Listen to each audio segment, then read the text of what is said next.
بسم اللہ الرحمن الرحیم۔ ائمہ اکرام کی ذمہ داریوں میں سے ایک اہم علمی اور فکری ذمہ داری یہ ہے کہ اپنے مسلمان دوستوں میں سے، مقتدیوں میں سے کوئی بھی دین اور شریعت یا موجودہ حالات سے متعلق سوال کرے تو سوال اور اعتراض کے فرق کو ملحوظ رکھتے ہوئے جواب دینا۔ سوال اور اعتراض کے فرق کو ملحوظ رکھتے ہوئے جواب دینا۔ سوال اور اعتراض میں کیا فرق ہے آگے ابھی آئے گا۔ سوال اور اعتراض کا فرق ملحوظ رکھنا کیوں ہے؟ اس کی وجہ یہ ہے کہ بعض مرتبہ سمجھیے کہ آپ کسی دعوت میں ہیں، کسی میٹنگ میں ہیں، کہیں دیگر حضرات کے ساتھ بیٹھے ہوئے ہیں، تو اس میں اگر کوئی شخص آگے سوال کر دیا، ایسا سوال ہے جس سے کوئی جواب طلب کرنا مقصود نہیں ہے، محض بحث کرنا ہے اس کی نیت۔ سوال سے ہی پتہ چل رہا ہے کہ وہ الجھنا چاہ رہا ہے، فالتو باتیں کرنا چاہ رہا ہے۔ تو ایسے موقع پر وہ یا تو آپ سے الجھ کر آپ کو شرمندہ کرنا چاہ رہا ہے لوگوں کے سامنے، یا ایسی بحث چھیڑنا چاہ رہا ہے جس سے دوسروں کو شرمندہ کرنا مقصود ہو، دوسروں کو ذلیل کرنا مقصود ہو۔ تو ایسے موقع پہ آس پاس کے لوگ جو آپ کے ارد گرد بیٹھے ہیں، ان میں سے بھی کوئی ایسے ذہن کے رہتے ہیں جو اس کے فاسد دماغ سے میل کھاتے۔ کیا جواب دیتے امام صاحب؟ اس کے بارے میں کیا برائی کرتے؟ اس کے امام صاحب کے نزدیک اس کی کیا حیثیت ہے؟ یہ آپ کے جملے پکڑ کر پھر اس شخص کو لے جا کے سناتے کہ آپ کے بارے میں ایسا بولے۔ اب ان کی اور آپ کی آپس میں ناچاخی اور نفرتیں بڑھتی رہیں گی، اور آپ کو دور دور تک کا بھی خیال نہیں رہتا، بھائی تو میں یہاں کے حساب سے بولا، لیکن وہ لے جا کے ادھر لگا دیے۔ یہ ہوتا۔ دوسری بات، یہ سوال اور اعتراض کے فرق کو سمجھنا اس واسطے بھی ضروری ہے کہ بعض مرتبہ ایسا ہوتا کہ سوال کرنے والے یا اعتراض کرنے والے کی نیت جواب معلوم کرنا نہیں ہوتی ہے، بلکہ تذلیل مقصود ہوتی ہے، دشمنی بڑھانا مقصود ہوتا ہے، نفرت بڑھانا مقصود ہوتا ہے۔ تو ایسے موقع پر اگر اس مجلس میں آپ اس کے بے تکے اور بے حیثیت سوال یا اعتراض کا جواب دے دیں گے تو مجلس کا ماحول خراب ہو جاتا۔ بھئی کیا موضوع چھیڑ دیا آپ، خالی دماغ خراب ہو گیا، موڈ خراب ہو گیا۔ تو مجلس کا پورا جو میزبانی ہے، دعوت ہے، یا جہاں آپ گئے ہیں کسی کے نکاح میں، ولیمے میں، یا کسی کی مہمانی میں، تو وہ لوگ بھی سوچے گا بھئی آپ پوری دعوت خراب کر دیا آپ یہ موضوع چھیڑ کے، آپ یہ بات لائے کیوں، اٹھائے کیوں؟ تو مجلس کا ماحول بدل جاتا۔ بعض مرتبہ آپ کے انداز گفتگو یا آپ کے جواب کی وجہ سے بھی آپ کے اعتقاد میں کمی آ جاتی۔ مولوی صاحب کو ایسا نہیں بولنا تھا، چھوڑ دینا تھا، جواب نہیں دینا تھا اسے۔ وہ اعتراض کرا تو جاہل ہے، انہیں وہ کچھ بھی بولتا رہتا، لیکن مولوی صاحب کو تو نہیں بولنا چاہیے تھا ایسا۔ تو یہ گھما پھرا کے بات کس پہ آ جاتی؟ امام پہ آ جاتی۔ مولوی صاحب کو خاموش بیٹھنا تھا، اس کے منہ نہیں لگنا تھا، حالانکہ مولوی صاحب نہیں لگے، وہ آ کے گلے پڑا تو اس کو دفاع کرنا چاہے تو بھی آدمی متہم ہو جاتا ہے۔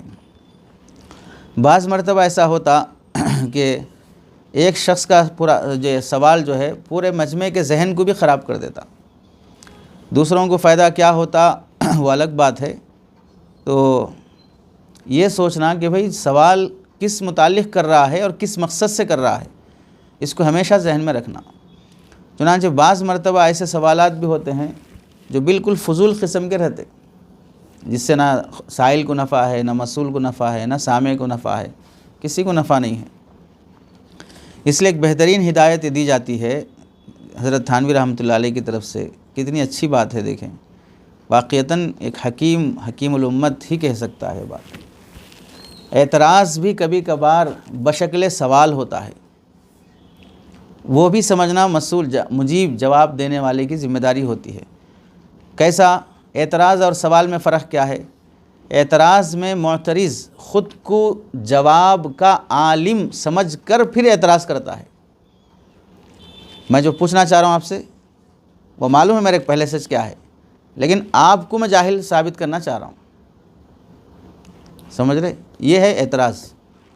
اب ایسے موقع پر آپ اس کا اعتراض کا کوئی بھی جواب دو، وہ ماننے والا نہیں ہے، اس واسطے کہ جو وہ اعتراض کر رہا ہے اس اعتراض کا جو جواب اس کے ذہن میں ہے اس کے علاوہ کسی اور جواب کو ماننے والا نہیں ہو، اور خود کو اس اعتراض کے جواب کا عالم بھی سمجھ رہا ہے، اور اعتراض کا مقصد آپ سے جواب سننا بھی نہیں ہے، تو آپ کیا بھی بولو، کیا فرق پڑنے والا ہے اس کو؟ تو اب یہاں پر آپ کا بولنا بے فائدہ ہے۔ سوال کرنے والا خود کو جاہل سمجھتا ہے اور آپ کو عالم سمجھتا ہے، اور وہ جواب سے فائدہ اٹھانا چاہتا ہے۔ تو اس واسطے سوال اور اعتراض کے فرق کو سمجھنا، معترض خود کو عالم، آپ کو غیر عالم سمجھتا، سائل خود کو جاہل، آپ کو عالم سمجھتا۔ تو اس واسطے جتنے کتب فتاویٰ ہیں ان سب میں دیکھ لو کہ مستفتی جو پوچھتا ہے اس کے لیے آتا سوال، نیچے جو آتا اس کے لیے لکھتے جواب، ٹھیک ہے۔ کتابوں میں کہیں پر بھی تشریح کرنے کے بعد کوئی ایسی بات ہو جو سوچنا نہیں چاہیے یا آنا نہیں چاہیے، تو اس کے موقع پہ کیا بولتے؟ یہاں پر ایک اعتراض ہے، سمجھ رہے؟ اس کا دفاع، اس کا جواب۔ تو اعتراض کیا ہوتا کہ آدمی خود کو عالم سمجھ کے کرتا۔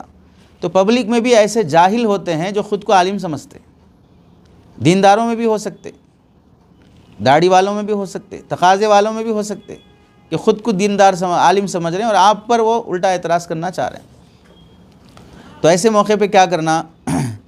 بہترین ہدایت ہے کہ آپ اس کے اعتراض کو اطمینان سے سنیں، زبان سے کچھ نہ بولیں، اتنا کہہ دیں کہ آپ جو پوچھنا چاہ رہے ہیں وہ تحریر میں لکھ کے دے دیں۔ ارے سمجھے؟ میں کل تک انتظار کر لوں گا، آپ لکھ کے لا کے دے دیں میرے، ٹھیک ہے؟ لکھ کے لا کے دے دیے، پھر اس کے بعد آپ یہ کرنا کہ آپ لکھ کے لا لیے، یہ دارالعلوم دیوبند کا ایڈریس ہے، اس پہ بھیجا دیجیے۔ آپ کو ڈائریکٹ دارالفتہ سے جواب آ جائے گا۔ میں اتنا بڑا آدمی نہیں ہوں کہ اس کا جواب دے سکوں، آپ وہاں بھیجا دیں۔ ارے سمجھے؟ یہ بہت آسان راستہ ہے ایسے لوگوں سے چھٹکارا پانے کا، فائدہ نہیں، یعنی ہماری انرجی ویسٹ ہو جاتی ہے ایسے لوگوں کے پیچھے پڑنے سے، زندگی ضائع ہو جاتی۔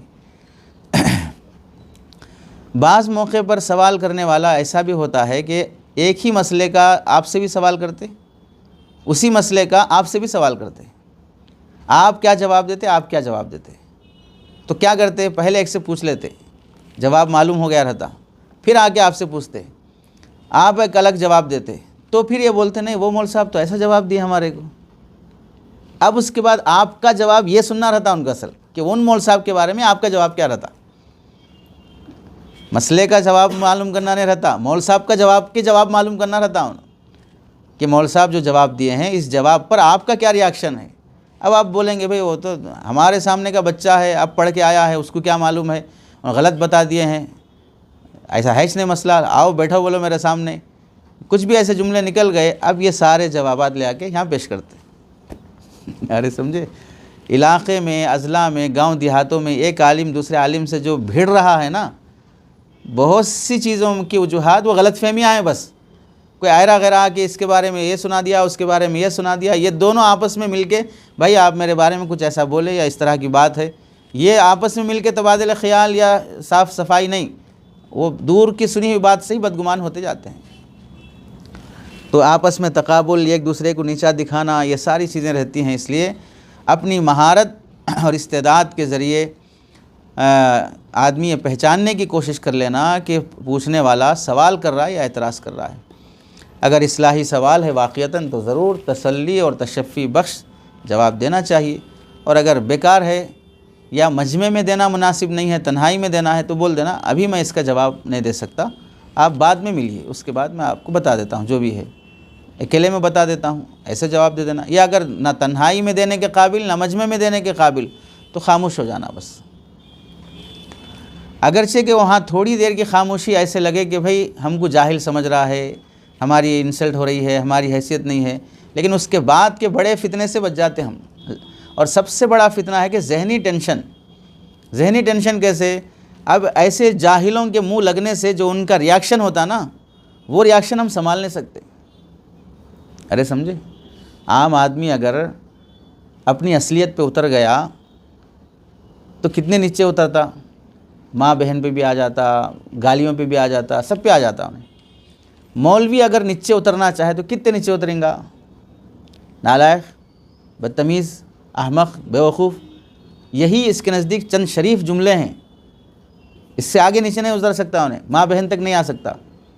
تو اس کا جو جواب دینے کا، بات کرنے کا جو انداز رہتا نا، وہ آپ کا موڈ خراب کر دیتا۔ اپنا مطالعہ کرنے میں دماغ، نہ نماز میں دماغ، نہ گھر میں گئے تو سکون، میرے کو ایسا بول دیا۔ فطری طور پہ آدمی کے وہ چیزیں بے چین کرتی رہتی ہیں، اس واسطے ایسے لوگوں کے منہ لگنا ہی نہیں ہے۔ میں کیا جواب دوں گا اس پر، وہ کیا ری ایکشن کرے گا، دیکھنا ہی نہیں۔ چنانچہ دیکھیں ایک صاحب حلیۃ الاولیاء کا حوالہ ہے کہ حضرت ابراہیم بن ادھم رحمۃ اللہ علیہ سے پوچھا کہ حضرت علی اور حضرت معاویہ کے متعلق آپ کیا فرماتے ہیں؟ دونوں صحابہ اکرام ہیں، حضرت علی رضی اللہ تعالیٰ عنہ خلیفہ راشد چارم ہیں، حضرت معاویہ رضی اللہ تعالیٰ عنہ بھی صحابی رسول ہیں، آپ سے اجتہادی خطا ہوئی، باقی سب اپنے اپنے لحاظ سے صحابہ اکرام ہیں، کسی کے شان میں رتی برابر کمی نہیں آئی۔ لیکن پوچھنے والے کا مقصد یہ تھا کہ حضرت علی رضی اللہ تعالیٰ عنہ کا مقام بیان کریں اور حضرت معاویہ رضی اللہ تعالیٰ عنہ کی غلطی بیان کریں، جیسا کہ ناصبی یا رافضی جیسے بھی جس قسم کے لوگوں کا بھی دماغ خراب ہے۔ تو اس سوال پر حضرت ابراہیم بن ادھم رحمۃ اللہ علیہ رونے لگے، پوچھنے والا بہت شرمندہ ہوا، پھر آپ نے سر اٹھایا اور فرمایا، جسے اپنے آپ کی پہچان حاصل ہوئی وہ تو اپنے آپ کو بنانے میں مصروف ہے، اور جسے اپنے رب کی پہچان حاصل ہو گئی وہ اللہ کے علاوہ سب سے غافل ہے۔ اللہ کی پہچان ہو گئی نا، اب اس کے ما سوا سے اسے کوئی پرواہ نہیں ہے۔ اب حضرت علی کیا ہوں گے، حضرت معاویہ کیا ہوں گے، بھئی مجھے ان سے کوئی سروکار نہیں ہے، کس کا کیا ہوگا، سب اللہ تعالیٰ دیکھ لیں گے کس کا کیا ہوگا۔ جس کو اپنی پہچان کی فکر ہے وہ ان چیزوں میں نہیں پڑتا۔ چنانچہ فرماتے ہیں سألت ابراہیم ابن ادھم اما کان بین علی و معاویہ فبکا فندمت علی سوالی ایاہ فرفع رأسہ فقال انہ من عرف نفسہ اشتغل بنفسی ومن عرف ربہ اشتغل بربہ عن غیرہ۔ حلیۃ الاولیاء جلد نمبر 12 صفحہ نمبر 90۔ اسی سے اور ایک واقعہ امام شافعی رحمۃ اللہ علیہ فرماتے ہیں کہ عمر بن عبدالعزیز رحمۃ اللہ علیہ سے پوچھا گیا کہ اہل صفین کے بارے میں آپ کی کیا رائے ہے۔ اہل صفین یعنی حضرت معاویہ رضی اللہ تعالیٰ عنہ نے حضرت علی رضی اللہ تعالیٰ عنہ سے جو جنگ کی ہے، تو اس میں آپ ان کے بارے میں کیا کہتے ہیں جنہوں نے حضرت علی رضی اللہ تعالیٰ عنہ سے جنگ کی ہے؟ تو کون حق پر ہیں، حضرت علی کے طرفدار والے یا حضرت معاویہ کے طرفدار والے؟ تو حضرت عمر بن عبدالعزیز رحمۃ اللہ علیہ نے فرمایا یہ ایسے لوگ تھے کہ ان کے خون سے اللہ تعالیٰ نے میرے ہاتھ رنگنے نہیں دیے، تو میں ان کے بارے میں نامناسب باتیں کہہ کر اپنی زبان کو کیوں رنگوں؟ یعنی ہم اس دور میں نہیں رہے ہوتے، یا تو حضرت علی کی طرف ہوتے یا حضرت معاویہ کی طرف ہوتے، بہر صورت ہمارے ہاتھ خون سے رنگے جاتے۔ اب نہیں ہوئے، اب دور گزر گیا، تو اب اپنی زبان کو کیوں رنگے ہم ان کی باتوں سے؟ اللہ نے جب اس دور میں پیدا کیے بغیر بعد میں پیدا کیا، اس دور کے آزمائش سے محفوظ رکھا، تو اب زبان کے آزمائش میں کیوں مبتلا ہو رہے ہو؟ ارے سمجھے؟ وقال الشافعی قیل لعمر بن عبدالعزیز لعمر بن عبدالعزیز ما تقول فی اہل الصفین قال تلک دماء طہر اللہ یدی منہا فلا احب ان اغضب لسانی فیہا۔ عقل مند احباب کا کہنا ہے احمقوں کے جواب میں خاموش رہنا بڑی سعادت ہے۔ عقل مند لوگوں کا کہنا ہے احمقوں کے جواب میں خاموش رہنا بڑی سعادت ہے۔ السکوت عن جواب الاحمق سعادت، بری بات کا بہترین جواب خاموشی ہے۔ تو خاموشی بہت سے حکمتوں کا خزانہ ہے، دبدبہ ہے حاکموں کا، مخزن ہے حکمتوں کا، شیوا ہے عقل مندوں کا، اور جواب ہے جاہلوں کا، قلعہ ہے فتنوں سے بچنے کا۔ ارے سمجھے کیا چیز؟ خاموشی۔ اس لیے جاہلوں کے سوالات پر خاموشی ہی اختیار کرنا چاہیے۔ اور کہتے ہیں کہ ہر عالم کو امام شافعی رحمۃ اللہ علیہ کے اشعار یاد کر لینے چاہیے کہ جب بھی کوئی جاہل معترض اعتراض کرے تو جواب دینے کے بجائے خاموش رہے، اور یہ اشعار اپنی میز پر لکھ کر لگا لے تاکہ ہر وقت نظر کے سامنے رہے۔ چنانچہ کیا فرماتے ہیں؟ قالوا سکت وقد خوسمت قلت لهم ان الجواب لباب الشر مفتاح والصمت عن جاہل او احمق شرف وفیہ ایضا لصون العرض اصلاح اما ترى الاسد تخشى وهي صامتة والکلب یخشى لعمری وهو نباح۔ قالوا سکت، آپ خاموش رہ گئے، وقد خوسمت، جب کہ آپ سے جھگڑا کیا گیا، آپ پر اعتراض کیا گیا، آپ پر الزامات لگائے گئے، قلت لهم، تو میں نے ان سے کہا، ارے سمجھے، قالوا سکت وقد خصمت قلت لهم ان الجواب لباب الشر مفتاح، کہا کہ ان کو جواب دینا، ان کے بے تکے بے حیثیت بے وقات سوالوں کا جواب دینا دراصل جھگڑوں کا دروازہ کھول دیتا ہے۔ ان الجواب، ان لوگوں کو جواب دینا، لباب الشر، شر کے دروازے کے لیے، مفتاح، کھول دیتا ہے، ارے سمجھے، چابی ہے شر کے دروازوں کا۔ والصمت عن جاہل او احمق شرف، جاہل اور احمق کے جواب میں چپ رہنا یہ شرافت اور بزرگی ہے، ارے سمجھے، والصمت عن جاہل او احمق شرف وفیہ ایضا، اور اسی کے ساتھ ساتھ لصون العرض اصلاح، سکوت ہی، خاموش رہنا ہی عزت اور صلاحیت کی حفاظت کا بہترین ذریعہ ہے۔ خاموش رہنے میں عزت کی حفاظت، صلاحیت کی حفاظت ہے۔ آپ کی صلاحیت جھگڑوں میں نہیں جائے گی، بحث مباحثوں میں نہیں جائے گی۔ اب دیکھ لیجئے جتنے غیر مخلد بیچارے ہیں سب کی صلاحیتیں برباد ہو رہی ہیں احناف سے جھگڑنے میں، اس میں برباد ہو رہی۔ آمین بالجہر ہے، رفع دین ہے، ہاتھ باندھنا ہے، فلاں ہے، نہ فرض ہے نہ واجب ہے، ارے سمجھے، نہ حلال ہے نہ حرام، فرض کا مسئلہ ہے نہ واجب کا مسئلہ ہے، نہ حرام کا مسئلہ ہے کہ شدت برتی جائے، اولا غیر اولا، افضل غیر افضل، یہ مسائل ہیں، لیکن پوری محنت اس پہ برباد ہو رہی۔ اور جب سے جنم لیے ہیں اس وقت سے لے کے اب تک ان کے مدارس میں بھی ہدایہ حنفی کی پڑھائی جائے گی، مشکات احناف کی، یعنی جو مقلدین احباب ہیں انہی کی پڑھائی جائے گی۔ جتنی کتابیں ہیں، فنی حسامی ہو، اصول الشاشی ہو، نور الانوار ہو، یا کوئی اور ادب کی کتاب ہو، فلاں ہو، سب کس کے ہیں؟ کسی نہ کسی امام کے مقلد۔ فن پہ کام کر لیتے خالی پیلی، ان چیزوں پہ پڑھے ہو، ہماری کتابیں پڑھ کے ہماری برتن میں کھائے ہمیں ہی چھید ڈالنے لگے، ضائع ہو جاتی ہیں صلاحیتیں۔ اس واسطے نئے مسائل کے استنباط اجتہاد میں ہندوستان بھر میں جو 3 اکیڈمیاں چلتی ہیں، چاہے وہ ادارۃ المباحث الفقہیہ ہو یا فقہ اکیڈمی ہو یا مجلس تحقیقات فقہیہ لکھنؤ کی ہو، یہ سب اہل سنت والجماعت کی ہیں۔ فالتو چیزوں پہ چلے جاتی صلاحیتیں۔ والصمت عن جاہل او احمق شرف، خاموش رہ جانا جاہل کے جواب میں، احمق کے جواب میں بہت بڑی شرافت ہے، یہ کمزوری نہیں ہے۔ وفیہ ایضا لصون العرض اصلاح، اور اس میں ساتھ ساتھ اپنی عزت اور اپنی صلاحیت کی حفاظت بھی ہے۔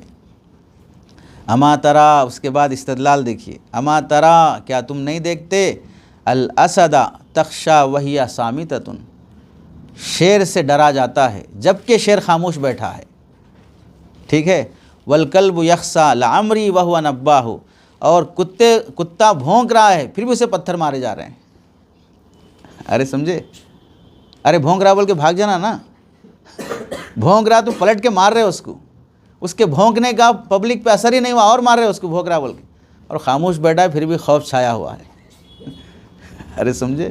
تو جو علماء خاموش بیٹھے، جیسے مثال پڑوس ملک میں ایک بیچارہ ہے بہت بے چین ہوتا رہتا، محمد علی مرزا، آئے مجھ سے مفتی تقی عثمانی بحث کرے، آئے مجھ سے فلاں بحث کرے، آج تک اس کا نام بھی نہیں لیا حضرت زبان پہ، بے چین پہ بے چین ہو رہا ہے، مطلب کہ کوئی میرا نام آئے ان کی زبانوں پر، اور وہ ہیں کہ بھئی شیر کی طرح خاموش بیٹھے ہیں، ادھر بے چین ہو رہا، بھوک رہا۔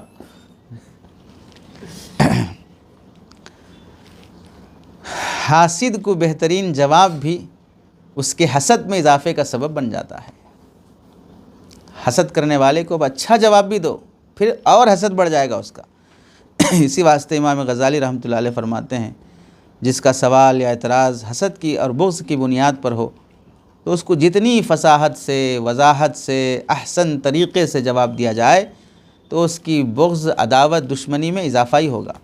اس لیے یہی طریقہ ہے کہ جواب ہی نہ دیا جائے، اعراض کر لیا جائے، اس کی اس حسد کی بیماری میں چھوڑ دیا جائے۔ قرآن مجید نے بھی یہی رہبری کی ہے، چنانچہ آگے فرماتے ہیں، من کان سؤالہ واعتراضہ عن حسد وبغض فکلما تجیبہ باحسن الجواب وافصحہ واوضحہ لا يزيد ذلك الا بغضا وعداوة وحسدا فالطريق ان لا تشتغل بجوابه وان تعرض عنه وتتركه مع مرضه فعارض عمن تولى، فعارض عمن تولى، ارے سمجھے، آپ علیہ السلام کو بھی ہدایت ہے، چنانچہ امام نووی رحمۃ اللہ علیہ فرماتے ہیں السؤال تعنتا و تعجیزا لا يستحق جوابا، جو بھی سوال کرنے والا محض کسی کو عاجز کرنے کے لیے یا دشمنی دکھانے کے لیے سوال کرتا ہے تو اس سوال کا جواب وہ جواب کا مستحق ہی نہیں رہتا، ایسے سوال کا جواب نہیں دیا جاتا۔ چنانچہ آپ دیکھیں بعض مرتبہ شر کو دبانے کے لیے بھی خاموش بیٹھنا پڑتا ہے۔ ملک ناصر الدین قرآن شریف لکھ کر فروخت کیا کرتے تھے، بہت بڑے نیک بادشاہ گزرے ہیں ہندوستان کے، ملک ناصر الدین۔ ان کی آمدنی اسی قرآن لکھ کر فروخت کر کے جو آمدنی ہوتی تھی قرآن بیچنے سے، اسی پر ان کا گزارا ہوتا تھا۔ شاہی خزانے سے ایک پیسہ نہیں لیتے تھے بادشاہ، لیکن بیت المال سے اپنا گزارا نہیں کرتے، اپنی محنت سے قرآن مجید فروخت کر کے گزارا کرتے۔ ایک مرتبہ قرآن شریف لکھ رہے تھے، ظاہر سی بات ہے جو آدمی کا مشغلہ ہی قرآن لکھنا ہو، دیکھو کتنی بڑی سعادت، وقت کا حکمران ہے، بادشاہ ہے، کتنی مصروفیتیں ہوں گی ایک حاکم ایک بادشاہ کو، لیکن اس کو وقت مل رہا ہے قرآن شریف لکھنے کا۔ اور ہمارا حال یہ ہے کہ بادشاہ تو دور کی بات، باپ بھی نہیں بنا ہے، بادشاہ کا باپ بھی نہیں بنا ہے، لیکن مطالعے کو وقت نہیں مل رہا، انہیں قرآن لکھنے کو وقت مل رہا ہے۔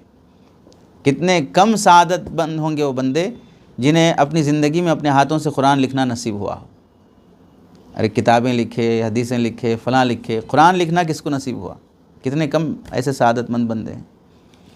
حکمرانوں کی یہ نعمت ملی ہے، کتنا وقت رہا ہوگا ان کے پاس، کتنی برکت رہی ہوگی۔ تو ایک مرتبہ قرآن لکھ رہے تھے تو وزراء میں سے بعض وزیروں کو دیکھنے کا شوق ہوا کہ ہمارے بادشاہ کیسے لکھتے ہیں، تو آئے سب دیکھنے لگے، سب نے تعریف کی۔ ایک ان میں سے حاسد تھا، عیب نکالنے والا، غلطیاں ڈھونڈنے والا۔ ہوتا ہے بعض مرتبہ کہ جب بھی کسی کو، اپنے ساتھ بھی ہوا دسیوں مرتبہ، کسی کو بھی کتاب ہدیہ دو، سب سے پہلے ان کی نظر غلطی پر ہی جاتی۔ ارے ہم تین مرتبہ اصلاح کرا چکے ہوتے ہیں لیکن ہمیں نظر نہیں آتا، لیکن ان کی نظر جاتی سیدھے کہاں پر؟ غلطی پر ہی جاتی۔ خیر ایسے لوگوں کو ہم پہلے پہنچانا چاہیے تھا، ہم سے غلطی ہوئی کہ ہم بعد میں پہنچائے۔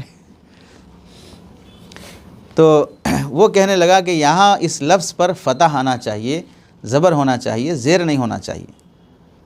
تو بادشاہ نے کہا نہیں، یہاں پر زیر ہی درست ہے نسخوں کے لحاظ سے۔ اب اصرار کرنے، نہیں یہاں زبر ہی ہونا چاہیے، آپ غلط بول رہے ہیں۔ 2-3 بار اصرار کرا تو بادشاہ قلم دان لیا، قلم اٹھایا، وہاں پر اس طرح گول نشان لگا لیا۔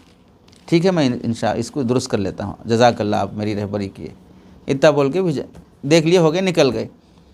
سب چلے جانے کے بعد بادشاہ کا جو خاص وزیر تھا وہ بیٹھا تھا، تو بادشاہ سب جانے کے بعد وہ جو نشان لگائے تھے نا اس کو مٹا دیے، یعنی مجھے اب اصلاح کرنا نہیں ہے، اس کو دکھانے کے لیے نشان لگایا بس، خاموش بیٹھتا بول کے۔ تو معتمد پوچھے بھئی آپ اگر آپ کو نشان لگانا نہیں تھا، زبر سے زیر بدلنا نہیں تھا یا زیر سے زبر بدلنا نہیں تھا تو نشان لگائے کیوں؟ آپ اس کو غلط ثابت کرنا تھا وہاں پر۔ تو اس وقت بادشاہ بولا کہ دیکھو دوسرے قرآن مجید لا لو، لا کے دیکھے تو میرا لکھا ہوا صحیح ہے غلط ہے؟ صحیح ہے نا، میں اپنی جگہ پر جو لکھ رہا ہوں صحیح ہوں، لیکن اگر میں اس سے حجت بازی کروں گا تو مجمع میں فی الوقت وہ ایک ہی ہے جو بحث کر رہا ہے، میں بھی جواب پہ جواب دیتا جاؤں گا تو اس کے جیسے فاسد دماغ اور 2-4 جو ہوں گے نا وہ بھی اس کے ساتھ ہو جاتے، تو اب مخالفت کرنے والا ایک نہیں رہتا، اب 2-4 ہو جاتے۔ اب سمجھ گئے؟ تو اب یہ 2-4 ہونے کا سبب کون بنا؟ میرا جواب دینا بنا نا، میرا صحیح ہونے پر مصر ہونا ہی بنا نا، 2-4 اور فاسد دماغوں کو پیدا کرنے کا سبب۔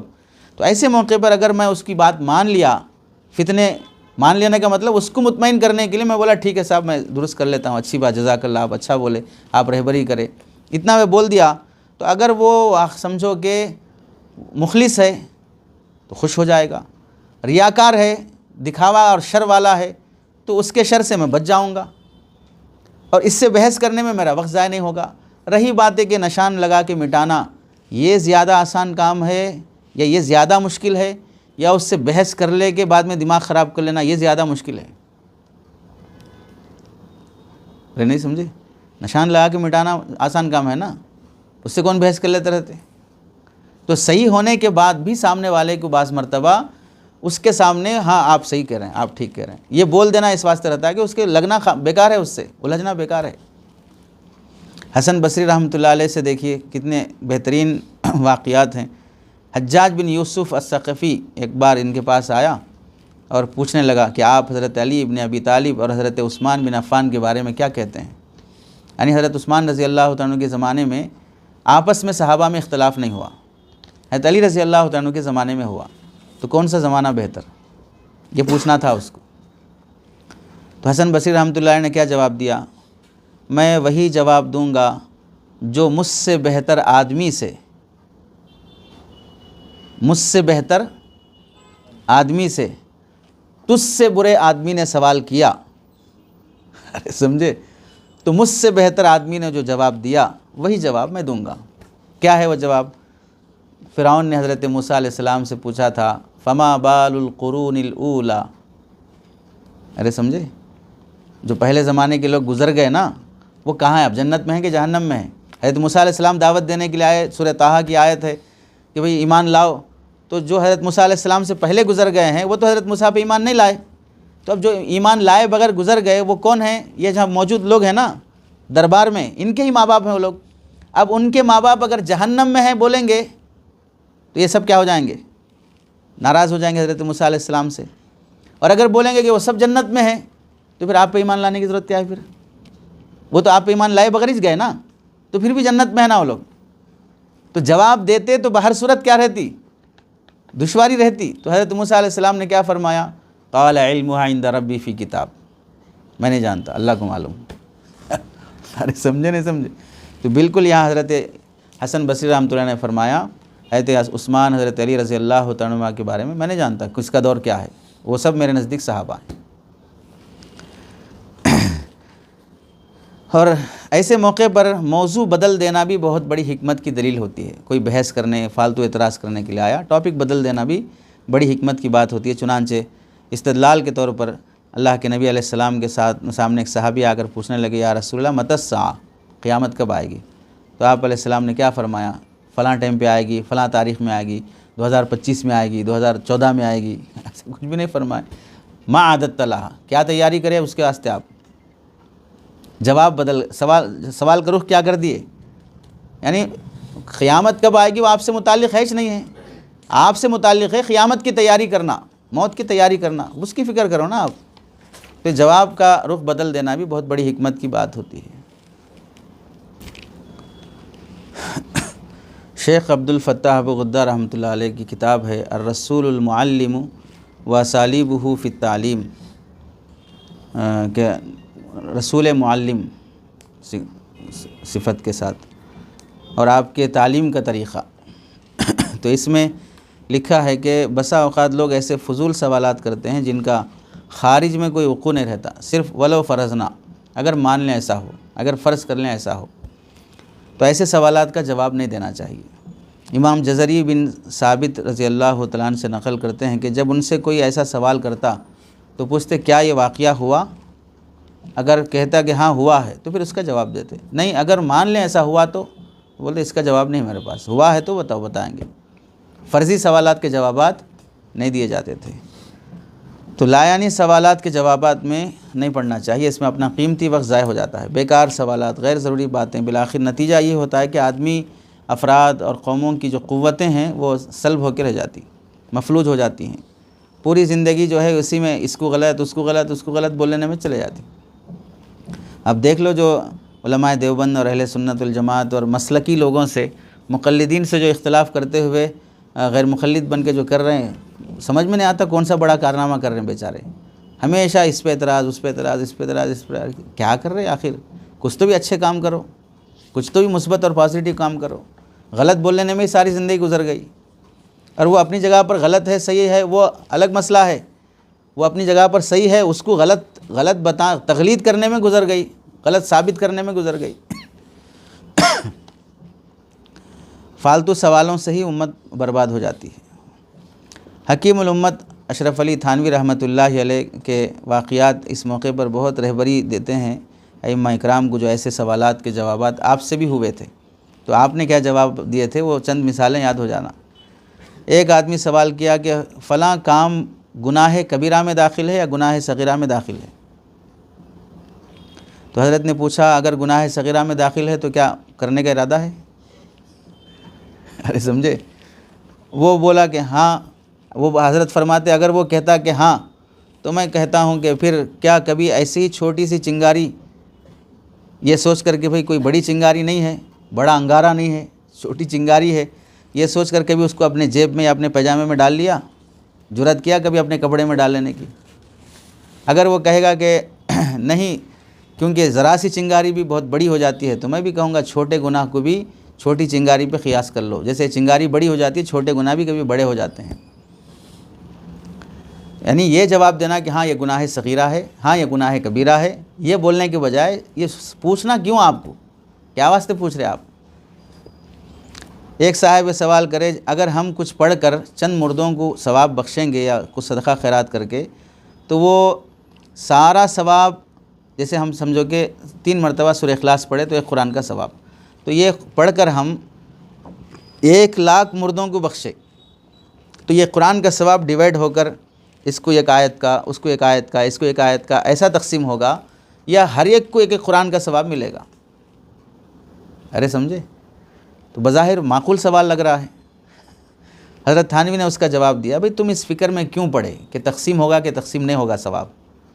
تمہارا کام ایصال ثواب ہے، وہ کر دو نا، تقسیم کرنا نہیں کرنا وہ اللہ کا کام ہے۔ ثواب دینے والے کو معلوم کہ میں ایک قرآن کا دینا یا تقسیم کر کے دینا، اس کے پیچھے کیوں پڑے آپ پہنچانے کا کام آپ کا، آپ پہنچا دو بس ختم۔ باقی اگر وہ تقسیم کر کے بھی دے گا، اس کی تقسیم بھی بہت بڑی چیز ہے۔ چنانچہ حدیث میں آتا ہے کہ اگر کوئی بندہ صدقہ دے کھجور کے برابر بھی، اللہ اس صدقے کو اتنا بڑھائیں گے کہ کل قیامت کے دن وہ جبل احد کے برابر رہے گا۔ اب جبل احد کو 1000 پہ تقسیم کرو پھر بھی بڑی چیز ہے۔ ارے سمجھے؟ تو وہ تقسیم بھی کرے تو بھی بہت بڑی بات ہے، اس پہ کیوں پڑے تم؟ ذرا سا عمل بھی ہو، قبول ہو جائے تو بس کافی ہے۔ آگے فرماتے ہیں اب علماء بھی ان مسائل کے تحقیق کے در پہ پڑ گئے، ایسے جوابات تحقیق کر کے دینا، ہاں تقسیم کرتے فلاں کرتے۔ حضرت ایک جگہ فرماتے ہیں تقسیم کر کے دینا اللہ کا عدل ہے، تقسیم کرے بغیر ہر ایک کو پورا پورا ثواب دینا وہ اللہ کا فضل ہے، اس کے اختیار میں ہے، چاہے وہ عدل سے کام لے چاہے وہ فضل سے کام لے۔ بچپن میں ہمارا بھی یہی حال تھا، لڑکپن میں ہم بھی ایسی چیزوں کی تحقیق کو سمجھتے تھے بہت بڑی تحقیق ہے، اب پتہ چلا کہ یہ مشغلہ ہی فضول تھا۔ ارے سمجھے کون؟ حضرت تھانوی فرماتے ہیں فضولیات کے جوابات ہیں سب۔ مولانا محمد نعیم صاحب لکھنوی رحمۃ اللہ علیہ سے ایک شخص نے حضرت علی حضرت معاویہ رضی اللہ تعالیٰ عنہ کے متعلق پوچھا کہ کیا دونوں میں سے کون حق پر ہیں؟ تو مولانا نے سائل سے پوچھا یہ سوال کس کا ہے، کون پوچھ رہے ہیں؟ تو وہ بولے کہ ہمارے ایک حافظ صاحب ہیں، وہ ان کا بھی ہے میرا بھی ہے، دونوں کا سوال ہے۔ تو حضرت پوچھے حافظ صاحب کیا کرتے اور آپ کیا کرتے؟ تو بولے وہ حافظ صاحب ہیں وہ کپڑے رنگتے ہیں، رنگنے کا کام کرتے ہیں، اور میں درزی ہوں، کپڑے سینے کا کام کرتا ہوں۔ تو حضرت نے فرمایا تم کپڑے سیتے رہو، تم رنگتے رہو، بس ختم۔ سمجھے؟ تم کپڑے سیتے رہو، تم رکھتے رہو۔ اور حضرت علی کیا ہیں، حضرت معاویہ رضی اللہ تعالیٰ عنہ کیا ہیں، ان سے متعلق کبھی آپ کے ٹیلرنگ سینٹر میں، آپ کی کلر کی شاپ میں مقدمہ آنے والا نہیں ہے، اور کل قیامت میں بھی اللہ تعالیٰ ان کے بارے میں آپ سے پوچھنے والے نہیں ہیں، تو آپ ان کے بارے میں کہیں پوچھ رہے ہیں؟ ارے سمجھے نہیں سمجھے؟ ایک شخص نے میرٹھ میں ایک عالم سے سوال کیا کہ حضور صلی اللہ علیہ وسلم کے والدین مومن تھے کہ نہیں تھے؟ یہ بھی بڑا مسئلہ ہے آج کل جو پڑوس ملک کا حوالہ اٹھا کے رکھا ہے۔ حضرت نے کہا کہ بھئی آپ نماز پڑھتے ہیں؟ کہاں پڑھتا ہوں۔ تو بتائیے نماز میں کتنے فرائض اور واجبات ہیں؟ تو معلوم نہیں اس کو۔ تو حضرت نے فرمایا مرنے کے بعد پہلے جس عمل کا ثواب ہونے والا ہے اس کے فرائض تک نہیں معلوم ہے، والدین کی ایمان کے پیچھے پڑے۔ وہ بھی اللہ کے نبی علیہ السلام کے والدین کے۔ تم کو جس کا سوال ہونے والا اس کے فرائض نہیں معلوم ہے تمہارے، پہلے اپنے فرائض معلوم کرو جا کے۔ ان فضولیات کی تحقیق میں نفس کا مکر یہ ہوتا ہے کہ آدمی یہ چاہتا ہے کہ فرائض سے جی چرا لینا، اصل کرنے کے کاموں کے بارے میں نہیں پوچھنا، ٹائم پاس والی چیزیں پوچھتے رہنا، بس یہ حال رہتا۔ یہ تو جاہلوں کی حرکت ہے، مگر بعض علماء کو کیا ہو گیا، وہ بھی ایسے سوالات کے جوابات دیتے ہیں۔ میں ایسا روگ نہیں پالتا، کون فرماتے؟ میں ایسا روگ نہیں پالتا ہوں۔ ایسے سوالات کے جوابات دینا ایک طرح کا روگ ہے، مرض ہے، بیماری ہے۔ یہ خط میں کاتب نے بعض لوگوں کی نسبت تعریض کے طور پر چوٹ مارنے، جیسے لپٹ کے مارنا بولتے ہیں نا، اس طور پر پوچھا جو لوگ حرام کھاتے ہیں ان کا حشر کیا ہوگا؟ فرمایا مجھے فضول سوال سے گرانی ہوتی ہے، انسان پہلے اپنی فکر کرے، جو لوگ کھاتے ہیں وہ اپنی فکر کریں گے، تم کو کیوں فکر پڑی ہے ان کی؟ بعض لوگوں کی عادت ہوتی ہے کہ ایسے مضمون سے نصیحت کرنا نہیں رہتا ہے، محض دوسرے کو چڑھانا مقصود ہوتا ہے۔ ایک شخص حضرت حاجی امداد اللہ مہاجر مکی رحمۃ اللہ علیہ کے پاس آیا اور پوچھنے لگا فلاں صاحب ہمارے محلے میں شرک میں مبتلا ہیں، اور یہ بولنا اس کا بنظر حقارت تھا، دعوت دینے کے طور پر، اصلاح کرنے کے طور پہ نہیں تھا، تحقیر کے طور پہ تھا۔ تو حضرت نے فرمایا میاں بیٹھو، جس وقت اپنی حقیقت کھل جائے گی نا، اس وقت اپنے آپ کو تم کافر سے بھی بدتر سمجھو گے۔ وہ تو ابھی شرک میں ہے، تمہیں اپنی حقیقت نہیں کھلی ہے، دوسروں کے عیوب کے پیچھے پڑے ہو، اس واسطے وہ اس کا عیب نظر آ رہا، خود کے عیب جب نظر آئیں گے نا تو خود کو کافر سے بھی بدتر سمجھو گے۔ حضرت تھانوی رحمۃ اللہ علیہ نے ایک موقع میں فرمایا کہ ایک شخص نے کہا یزید پر لعنت کرنا کیسا ہے؟ حضرت تھانوی سے پوچھے کوئی یزید پر لعنت کرنا کیسا ہے؟ تو حضرت تھانوی کا جواب دیکھو، میں نے کہا ہاں اس شخص کے لیے جائز ہے جس کی یقین ہو جائے کہ وہ اس سے بہتر حالت میں مرے گا۔ یزید سے بہتر حالت میں مرنے کا یقین ہے تو پھر کرو لعنت اس پر۔ تو یہ بولا یہ تو مرنے سے پہلے معلوم نہیں ہو سکتا کہ اچھی حالت میں مریں گے کہ بری حالت میں مریں گے، تو پھر مرنے کے بعد کر لو لعنت۔ جب مرنے کے بعد تمہیں معلوم ہو جائے کہ اچھی حالت میں مرا ہوں تو پھر کر لو، اس سے پہلے تو خاموش رہو، کیونکہ اچھی حالت میں مرنے کا بھی علم نہیں ہے نا۔ ایک اور موقع پہ فرمایا شاہ عبدالعزیز صاحب رحمۃ اللہ علیہ سے کسی نے پوچھا ہندوستان میں جمعہ کی نماز پڑھنا کیسے ہے؟ تو حضرت نے فرمایا جمعرات کی جیسے پڑھنا ویسے جمعہ کی پڑھنا بس۔ تو کیا سوال؟ کسی نے پوچھا فاحشہ اور زانیہ عورت کا جنازہ پڑھنا کیسا ہے؟ تو حضرت نے فرمایا زانی کا جنازہ پڑھنا جیسے ویسے زانیہ کا بھی۔ ارے نہیں سمجھے، وہ زانیہ کیسے بنی؟ کوئی زنا کرا تو ہی زانیہ بنی نا، اس کا جنازہ پڑھنا عیب ہے، تو جو اس سے جا کے زنا کرا ہے اس کا جنازہ پڑھنا وہ بھی تو عیب ہی ہے نا۔ تو زانی کے جنازے کا سوال کیوں نہیں آتا؟ زانیہ کا کیوں آتا ہے؟ ارے نہیں سمجھے، کوئی زانیہ زانی سے ہی بنتی ہے نا، زنا کی تو زانیہ بنی تو وہ بھی زانی بنا۔ ایک عام آدمی نے پوچھا حضرت ضاد کیسے پڑھنا چاہیے؟ لیکن قرآن میں جیسے ویسے پڑھو بس۔ ایک مرتبہ حضرت خلیل احمد سہارنپوری رحمۃ اللہ علیہ کے پاس حضرت تھانوی تشریف لائے، تو حضرت سہارنپوری نے حضرت تھانوی سے فرمایا کہ ایک آدمی ہے بھائی آپ کی بہشتی زیور پر بہت اعتراض کرتا ہے، بہت سوالات کرتے رہتا ہے۔ تو حضرت نے فرمایا، حضرت تھانوی نے، اس کو میرے پاس بھیجا دیجیے، آپ مصنف میں ہوں، میں جھیل لوں گا۔ تو حضرت بولے ٹھیک ہے، بلاؤ اس کو، بول کے حضرت تھانوی کے حوالے کرے۔ تو حضرت تھانوی پوچھے بھائی نفس مسئلہ پہ اعتراض ہے یا اس مسئلے کی علت پہ اعتراض ہے؟ اس کو نہ نفس مسئلہ کی اصطلاح معلوم نہ علت کی اصطلاح معلوم۔ اب خاموش رہے گا، بھائی کس پہ اعتراض بولوں میں اب آخر؟ سمجھے نہیں سمجھے؟ ایک اور آیا ایسے ہی آ کے پوچھا آپ بہشتی زیور میں فلاں مسئلہ لکھے ہیں، کیسی بات ہے یہ؟ سمجھ میں نہیں آیا ہمیں۔ تو حضرت تھانوی نے پوچھا اس مسئلے کے علاوہ باقی سب سمجھ گئے یا کچھ اور سمجھنا باقی ہے؟ اور بھی سمجھنا باقی ہے۔ تو حضرت تھانوی پہلے وہ سمجھ جاؤ، بعد میں سمجھا دوں گا۔ جو اور سمجھنا باقی ہے نا وہ سمجھ کے آ جاؤ، بعد میں سمجھا دوں گا۔ ایک شخص نے کہا حضرت لوگ آپ کے بارے میں اعتراض کرتے ہیں، میرا خیال ہے کہ آپ ایک جلسہ منعقد کریں اور جو اعتراضات آپ پر ہو رہے ہیں ان سب کی وضاحت کریں آپ لوگوں کے سامنے۔ تو حضرت نے کیا فرمایا، بھائی ایسا اگر دیکھا جائے تو لوگوں کو وحدہ لا شریک لہ اس پر بھی اعتراض ہے، اللہ ایک ہی کیسے؟ تو پہلا جلسہ ہم رکھیں گے اللہ کے ایک ہونے پر، جو اللہ پر اعتراضات ہیں اس کا ہم جواب دیں گے۔ رسول اللہ کے آخری نبی ہونے پر بھی اعتراض ہے، تو اس کا بعد دوسرا جلسہ کریں گے ہم آخری نبی ہونے پر۔ اس کے بعد کتاب اللہ پر بھی اعتراض ہے تو ہم کتاب اللہ پر تیسرا جلسہ کریں گے۔ اس کے بعد صحابہ پر اعتراض ہے، اس کے بعد کریں گے۔ پھر اس کے بعد فقہا پر اعتراض ہے، اس کے بعد فقہا پر کریں گے۔ اس کے بعد اولیاء پر اعتراض ہے، ان کا جلسہ کریں گے۔ ان سب کی باری جب ہو جائے تو پھر میرے جلسے کی باری لا لینا۔ ارے سمجھے، کن کن کے اعتراض کے جوابات دیتے پھرتے رہیں گے؟ اپنا کام کرنے دو ہمارے کو۔ ایک شخص نے آیا پوچھا حضرت نمازیں 5 کیوں فرض ہو گئی، 4 کیوں نہیں ہوئی، 6 کیوں نہیں ہوئی؟ تو حضرت نے جواب دیا تمہاری ناک کمر پہ کیوں نہیں ہے؟ ارے سمجھے، تو بولا حضرت بری لگتی ہے، اگر سب کی کمر پہ ہو جائے تو بری کیوں لگے گی؟ ارے سمجھے، تمہاری ایک کی کمر پہ ہے تو بری لگے گی، سب کی ناک کمر پہ ہو جائے تو جب واش روم کو جا رہا ہے تو سونگنے کے لیے ویسا بیٹھنا پڑے گا پھر۔ فالتو سوال ہے، اللہ نے فرض کیا ہے، اس کو معلوم ہے کہ 5 فرض کرنا کہ 50 فرض کرنا، تم کیوں سوال کر رہے ہو اس بارے میں؟ اور عجیب ایک بات ایک شخص نے پوچھا دیہات میں جمعہ کیوں نہیں ہوتا ہے؟ تو حضرت نے فرمایا ممبئی میں حج کیوں نہیں ہوتا ہے؟ ارے دیہات میں جمعہ کیوں نہیں ہوتا؟ تو حضرت نے بولا ممبئی میں حج کیوں نہیں ہوتا؟ وہاں کعبۃ اللہ نہیں ہے، وہاں شرائط جمعہ نہیں ہے۔ خیر حکمت کا خزانہ تھے آپ۔ حضرت مفتی اعظم مفتی شفیع صاحب رحمۃ اللہ علیہ، آپ کا بھی معمول یہی تھا کہ فالتو سوالات جب آتے تو فتویٰ نہیں دیتے، اس کا اصلاح اور نصیحت کی بات فرما دیتے۔ مثلا ایک آدمی سوال کیا یزید کی مغفرت ہوگی یا نہیں ہوگی، تو آپ نے جواب دیا یزید سے پہلے اپنی مغفرت کی فکر کرنی چاہیے، اس کی ہوتی نہیں ہوتی، مر گیا ہو گیا، چھوڑو، اپنی فکر کرو، مغفرت ہوتی نہیں ہوتی۔ ایک شخص نے حضرت عبداللہ بن عمر رضی اللہ تعالیٰ عنہ سے مسئلہ پوچھا، سر نیچے جھکا لیے، خاموش بیٹھے رہے، دوبارہ پوچھا، تیسری بار پوچھا، تو آپ نے فرمایا میں سن لیا ہوں کہ آپ کیا پوچھ رہے ہیں، تم لوگ یہ سمجھتے ہو کہ جو باتیں ہم سے معلوم کرتے ہو اس کے بارے میں اللہ تعالیٰ ہم سے سوال نہیں کرے گا، تم سے تمہارے سوال کا سوال ہوگا تو ہم سے ہمارے جواب کا سوال ہوگا کہ آپ یہ جواب کیسے دیے، صحیح دیے کہ غلط دیے، ہم سے سوال ہوگا، تو ہمیں غور کرنے کا موقع دو، اگر ہمارے پاس جواب ہے تو بتا دیں گے، ورنہ ہم کہہ دیں گے کہ بھئی ہمیں اس کا علم نہیں ہے۔ اس واسطے ہر سوال کا جواب یا اعتراض اور بحث مباحثے بالخصوص جہلا سے جو ہوتے ہیں، عوام سے جو ہوتے ہیں، اس کے پیچھے یا ان کی تشفی اور تسلی بخش جواب دینے کے پیچھے نہیں پڑنا چاہیے۔ چلیے بس۔